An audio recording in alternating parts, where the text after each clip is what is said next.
सुंदरवन जंगल में एक आम का पेड़ था जो बहुत ही जालिम और क्रूर था।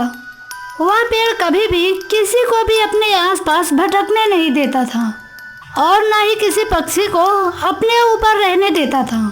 धीरे धीरे समय बीतता गया और एक दिन टूनी चिड़िया उस आम के पेड़ पर अपना घोंसला बनाकर रहने लगती है।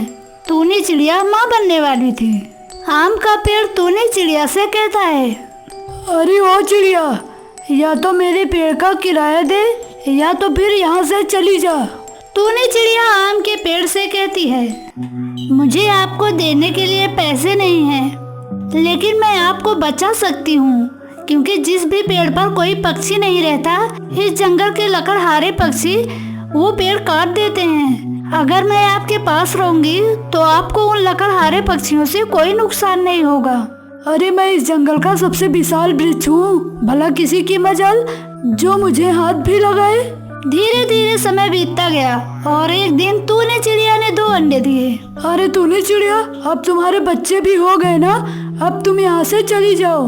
अरे पेड़ भैया, मैं अपने अंडे लेकर कहाँ जाऊंगी? कुछ दिनों तक और रहने दीजिए, उसके बाद मैं चली जाऊंगी।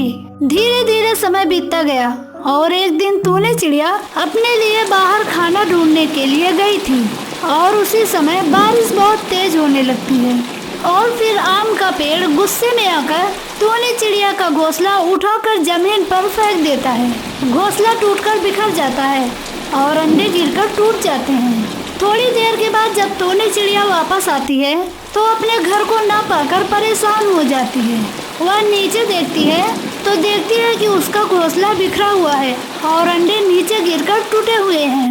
यह देखकर टूनी चिड़िया रोने लगती है और कहती है, पेड़ भैया, आपने ये क्या किया? इस घर में छोटे छोटे बच्चे थे, आपने उन्हें मार दिया।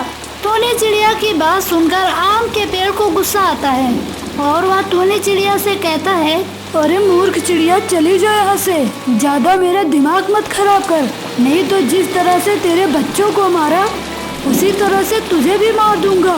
टूनी चिड़िया रोते हुए वहाँ से चली जाती है। कुछ समय बाद जंगल में लकड़ी काटने के लिए कुछ लकड़हारे पक्षी आए और उन्होंने देखा कि आम का पेड़ बिल्कुल खाली है। उसमें से एक पक्षी ने कहा, अरे इस पेड़ पर कोई भी चिड़िया नहीं रहती, हमें यही पेड़ काटना उचित होगा। और फिर दोनों लकड़हारे पक्षी मिलकर उस पेड़ को काट कर गिरा देते हैं और वह पेड़ रोता रह जाता है।